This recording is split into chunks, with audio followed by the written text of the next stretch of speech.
Good morning student. पिछली class में हम चर्चा कर रहे थे कि संविधान सभा पर जो संविधान के पन्ने थे उन पर डिजाइन का काम जो किया वो नंदलाल बोस ने किया, और जो लेखने का जो कार्य किया, जो लिखने का जो सुंदर सुंदर काम किया, वो प्रेम नारायण बिहारी रायजादा ने किया। यहाँ तक कि हमारी क्लास हो चुकी थी। अब आगे देखिए, संविधान सभा संविधान सभा के सदस्यों में संविधान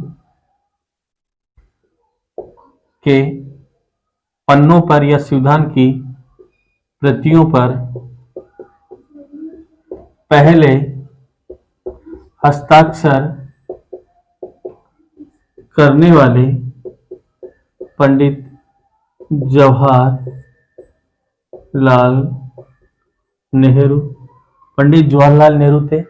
डॉक्टर राजेंद्र प्रसाद अध्यक्ष थे। डॉक्टर राजेंद्र प्रसाद ने कहा कि किसी सरकारी काम से राजेंद्र प्रसाद जी को बाहर जाना है, इसलिए उन्होंने नाम पुकारा कि पंडित जवाहरलाल नेहरू जी आइए और संविधान की प्रतियों पर हस्ताक्षर कीजिए। तो पहले हस्ताक्षर करने वाले थे वो थे पंडित जवाहरलाल नेहरू। और अंतिम हस्ताक्षरकर्ता की बात करें अपन, तो अंतिम हस्ताक्षरकर्ता थे, अंतिम हस्ताक्षर करने वाले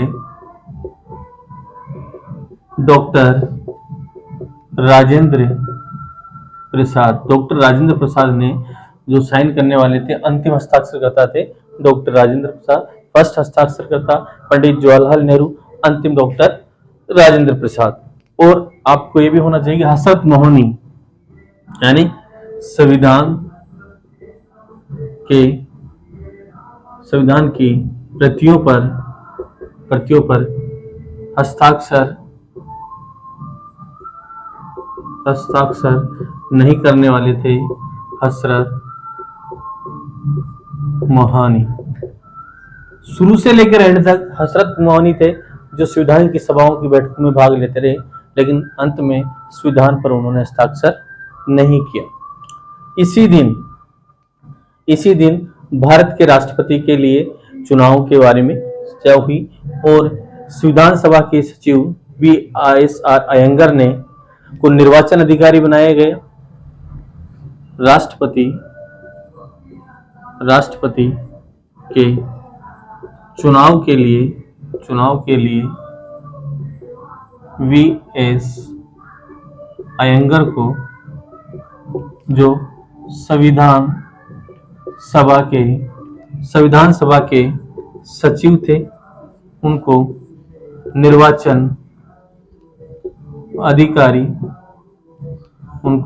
अधिकारी नियुक्त किया गया। यानी कि राष्ट्रपति का चुनाव कराना है और राष्ट्रपति के चुनाव के लिए बाकायदा निर्वाचन अधिकारी नियुक्त किया गया अयंगर साहब को इसकी जिम्मेदारी दी गई। और निर्वाचन अधिकारी VSR अयंगर ने निर्वाचन अधिकारी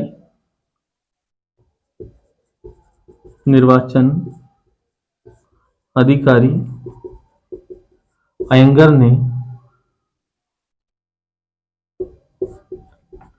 राष्ट्रपति के लिए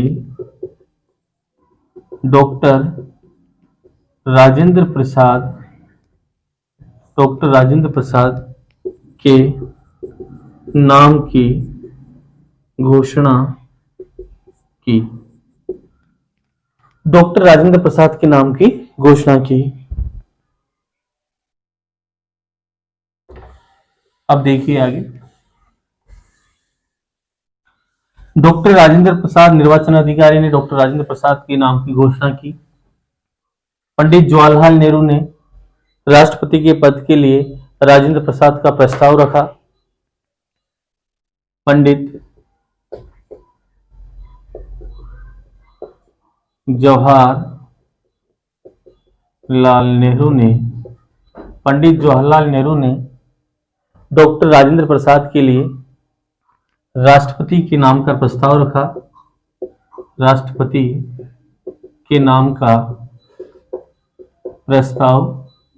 रखा। और सरदार वल्लभ भाई पटेल ने इसका अनुमोदन किया यानी कि समर्थन किया, इसका अनुमोदन किया सरदार पटेल।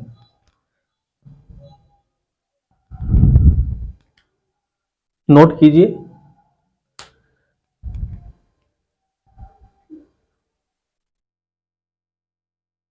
आगे देखिए, 24 जनवरी 1950 को ही जनगण मन को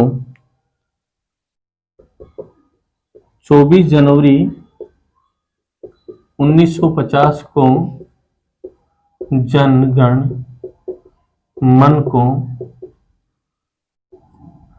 राष्ट्र गान के रूप में स्वीकार किया गया। स्वीकार किया गया। संविधान सभा द्वारा 24 जनवरी 1950 को जनगण मन को राष्ट्रगान के रूप में स्वीकार किया गया संविधान सभा। आगे देखिए, अनुच्छेद 379, 380, अनुच्छेद 379, 380, अनुच्छेद 379, 380, यह दोनों अनुच्छेद इसी दिन से लागू हो गए। ये दोनों अनुच्छेद इसी दिन से, यानी कि 26 नवंबर, ये दोनों अनुच्छेद 26 नवंबर 1949 से 26 नवंबर 1949 से के दिन से लागू हो गए और ये संक्रमणकालीन अवधि के लिए बनाए गए थे। ये जो अनुच्छेद थे संक्रमणकालीन अवधि के लिए, ये दोनों अनुच्छेद थे जो संक्रमणकालीन अवधि के लिए थे। तो ये 26 नवंबर 1949 से ही लागू हो गए। अब 24 जनवरी 1950 को आर्टिकल 379 के अनुसार संविधान सभा ने अंतरिम संसद के रूप में कार्य करते हुए, देखिए आर्टिकल 379 के अनुसार संविधान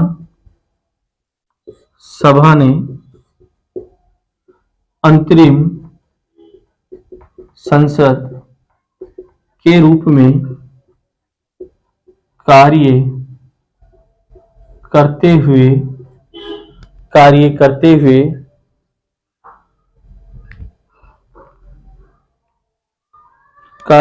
हुए राष्ट्रपति का चुनाव किया गया।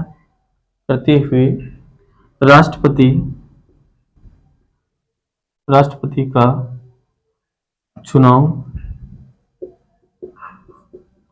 किया गया।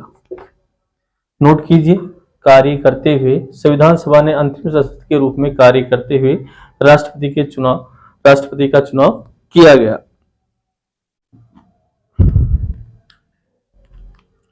छब्बीस जनवरी, आगे देखिए, 26 जनवरी 1950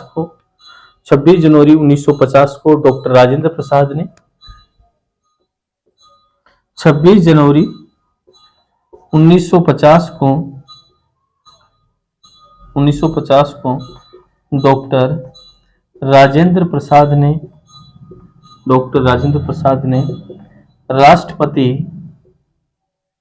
का पद ग्रहण किया। 26 जनवरी 1950 को डॉक्टर राजेंद्र प्रसाद ने राष्ट्रपति का पद ग्रहण किया। और जिस दिन डॉक्टर राजेंद्र प्रसाद ने राष्ट्रपति का पद ग्रहण किया, उसी दिन से भारत गणतंत्र बना। उसी दिन से भारत गणतंत्र राष्ट्र बना। तो राष्ट्रपति का जैसे ही पद डॉक्टर राजेंद्र प्रसाद ने ग्रहण किया, उसी दिन से यानी कि डॉक्टर राजेंद्र प्रसाद के राष्ट्रपति के पद को स्वीकार करने,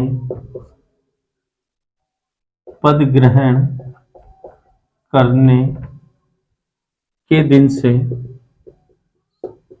भारत गणतंत्र राष्ट्र बना।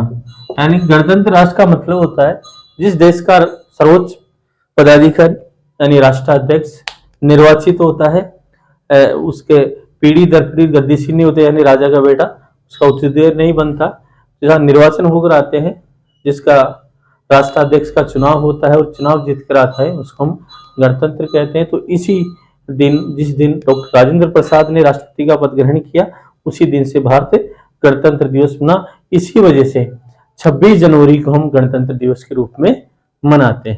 यही कारण है कि हम 26 जनवरी को गणतंत्र यानी रिपब्लिक डे, गणतंत्र दिवस के रूप में मनाते, गणतंत्र दिवस के रूप में मनाते।